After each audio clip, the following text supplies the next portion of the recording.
Students, आज मैं आपको 10th क्लास का जो है वो एनालिटिकल्स पैराग्राफ के बारे में एक फॉर्मेट्स लिखवा रहा हूँ। तो ये हमारा फर्स्ट पार्ट है। इसमें मैं आपको पाई चार्ट से रिलेटेड क्वेश्चन जो है वो करवाऊँगा। देखिए, एनालिटिक पैराग्राफ जो आता है वो फर्स्ट तो एक आता है पाई चार्ट के रूप में आपके पास, सेकेंड आता है ग्राफ के रूप में, थर्ड आता है टेबल के रूप में, फोर्थ आता है आपके रिपोर्ट्स के रूप में। तो ये चार हैं, चारों के अलग अलग पार्ट्स हैं। मैं चारों के फॉर्मेट्स आपको करवाऊंगा। तो आज हम पाई चार्ट्स, ये आ जाएगा सॉरी यहाँ पर। तो आज हम पाई चार्ट्स के बारे में आपको एक फॉर्मेट्स लिखवा रहे हैं और 100% आपको ये आ जाएगा। तो ये एनालिटिक पैराग्राफ्स में सबसे पहले आपको इंट्रोडक्शंस लिखना है। इंट्रोडक्शंस क्योंकि मैं पाई चार्ट से रिलेटेड आपको बता रहा हूँ, तो आपने लिखना है इंट्रोडक्शंस में the given pie chart given about provide the information about name of the topic. भाई वो किसके बारे में इंफॉर्मेशंस दे रहा है, तो उसे आपको लिखना है केवल। तो इन्फॉर्मेशंस आपको क्वेश्चन से मिल जाएगी, कहीं से आपको ढूंढने की ज़रूरत नहीं है। मुफ्त के 5 मार्क्स हैं, जिसको इंग्लिश नहीं भी आती है वो भी ईजिली इसे सीख जाएगा। और ये फॉर्मेट इस तरह से बनाया गया है कि ईजिली आप लोग इसे कर लेंगे। 100-120 वर्ड्स में लिखना होता है इसे। तो ये आ गया, आपको सिर्फ यहाँ पर नेम ऑफ दी टॉपिक लिखना है। ये इंट्रोडक्शंस है। इंट्रोडक्शंस के बाद देखिए आपको ये दिया होगा इस तरह से ये पाई चार्ट। इसमें 23% जैसे grocery, 19% clothes, 5% rent, 20% education, 15% miscellaneous और 18% जो है ट्रांसपोर्टेशंस में आपका ये स्पेंड किया गया, खर्च किया गया। तो आप लोगों को इंट्रोडक्शंस के जस्ट बाद आपको लिखना है जो भी, क्योंकि ये पैसा खर्च किया गया अपनी इनकम का, तो यहाँ पर लिखेंगे स्पेंडिंग डिवाइडेड इनटू, यहाँ पर आ जाएगा स्पेंडिंग डिवाइडेड इनटू 1, 2, 3, 4, 5, 6, यानी कि 2, 2, 4, 6 कैटेगरीज में से डिवाइड किया गया है। तो यहाँ पर लिखेंगे 6 कैटेगरीज। अब कौन कौन सी हैं? First, second, third, fourth, fifth and sixth. ये आपके जो है वो, इसके बाद जैसे ही आप इंट्रोडक्शंस लिखते हैं उसके बाद आप ये लिखेंगे। तो कुछ इजीली बना सकते हो आप, इसको देख के तो लिखना है। तो ये स्पेंडिंग था, यहाँ पर आपका वो चेंज आ सकता है बस।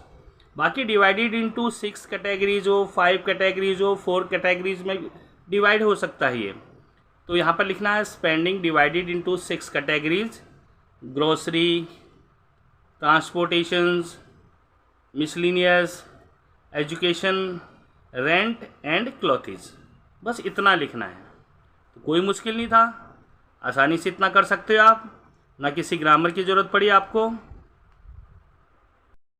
अब देखिए बॉडी आती है एनालिटिक पैराग्राफ में। बॉडी भी काफ़ी इजी है लिखना, कुछ भी नहीं करना है आपको। तो यहाँ पर लिखना है it is clearly evident from the pie chart that about the highest percentage. तो बच्चों मैंने आपको इसमें बताया था, आपने इसमें हाईएस्ट परसेंटेज लिखनी है। तो हाईएस्ट परसेंटेज क्या है? सबसे ज़्यादा इसने ग्रॉसरी पर खर्च किया है। तो यहाँ लिखेंगे it is clearly evident from the pie chart that,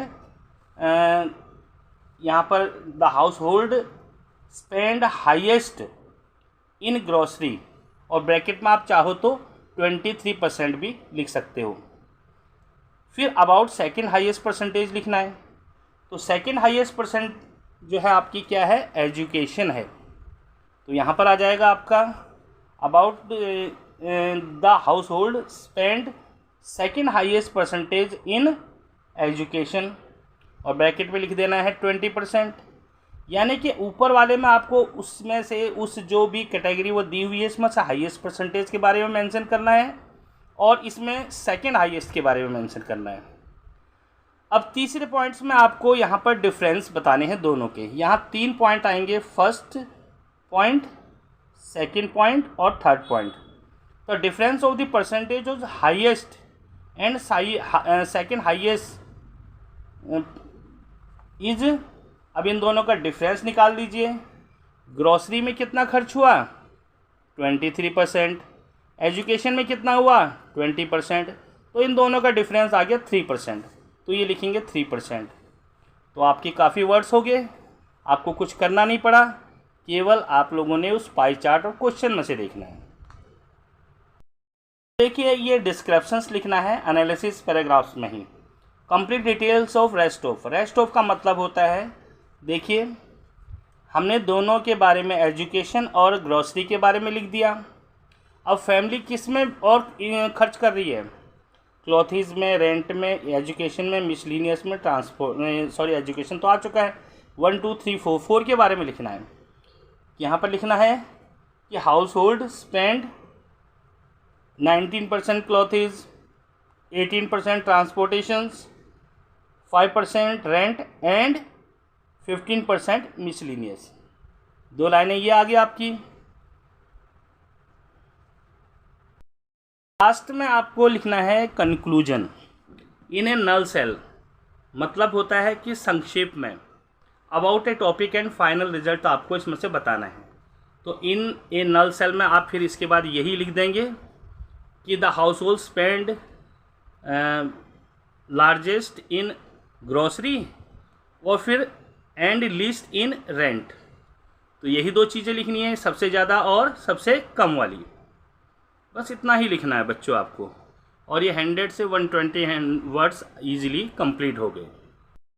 तो स्टूडेंट्स ये हमारा फॉर्मेट है, आपको बनाने के लिए ये कंप्लीट फॉर्मेट साहब मैंने आपको बता दिया।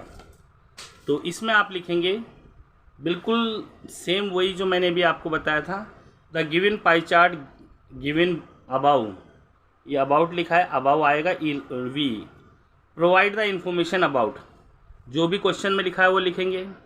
अब क्वेश्चंस देखिए, ये दिया हुआ है क्वेश्चंस, आप अच्छी तरह समझ लीजिए। ये क्वेश्चंस दिया हुआ है, the given statics display the spending of the income of an average house hold in UK.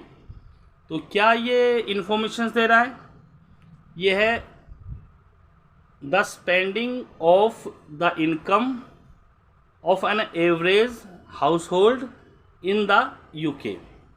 तो ये आप लोगों ने यहाँ से उतार लिया इसका मेन टॉपिक। अब यहाँ पर आपको लिखना कैसे है, ये देखिए, ये वो मैंने भी आपको बड़ा फिगर दिखाई थी, वो ये इसमें मैंने खुद बनाई है, तो अच्छी नहीं बनी है, कोई बात नहीं, आप देख लीजिए, ऐसे बनता हाथ से। तो यहाँ लिखेंगे the given pie chart given about provide the information about the spending of the income of an average house hold in UK. इतना लिख दिया। इसके बाद मैंने आप लोगों को बताया था उसमें एक स्टेप्स कि यहाँ लिखने के बाद कि द स्पेंडिंग, क्योंकि खर्च था, the spending is divided into यहाँ 1 2 3 5 4 6 categories, this this this this this and this, ये यहाँ लिख देंगे। अब इसके बाद देखिए आगे क्या लिखना है। यहाँ लिखना है आपको कि it is clearly evident from the pie chart the highest percentage. तो हाईएस्ट परसेंटेज मैंने अभी आपको दिखाया था, उसमें 23% जो है वो ग्रॉसरी पर खर्च हुआ, तो ये ग्रॉसरी वाला मेंशन कर देंगे। यहाँ लिखेंगे it is clearly evident from the pie chart the highest percentage spending on grocery, grocery आएगा, यहाँ ब्रैकेट में आप 23% लिख देंगे। The second highest percentage spend on education आ जाएगा यहाँ पर, तो यहाँ लिखेंगे आप एजुकेशन। 2 स्टेप हो गए। The difference of the highest percentage of money spend, income spend and second highest percentage income spend is 3%, क्योंकि दोनों का डिफरेंस क्या था 3% था। ग्रॉसरी में 23% था और एजुकेशन में 20% था, तो दोनों का डिफरेंस जो है वो 3% आ गया। इतना लिख दिया आपने। उसके बाद आपको यहाँ लिखनी है details of the other proportions, तो यानी कि इनके बारे में डिटेल्स मैंने आपको बताया था, ये तो 2 हमारे हो गए। अब इनके बारे में आपको लिखना है कि house hold spend 19% clothes, 5% rent, 18% transportation and 15% miscellaneous. इतना लिख देंगे यहाँ पर बस। फिर आ जाएगा आपका इन ए नल सेल, यानी कि संक्षेप में about topic and final result. तो about topic and final results में आप चाहो तो जो टॉपिक है उसको भी उतार सकते हैं, या फिर आप हाईएस्ट और लोवेस्ट का लिख दीजिए कि house hold spend highest in grocery and lowest in rent. बस इतना कर लीजिए। 5 मार्क्स आपके मुफ्त के हैं। तो बच्चों, कैसे लगी वीडियो? अगर आपको पसंद आई हो तो लाइक, सब्सक्राइबर और कमेंट ज़रूर करना। नेक्स्ट में आपको मैं ग्राफ वाले उसका फॉर्मेट बताऊंगा और किस तरह से बनाना है ये बताऊंगा।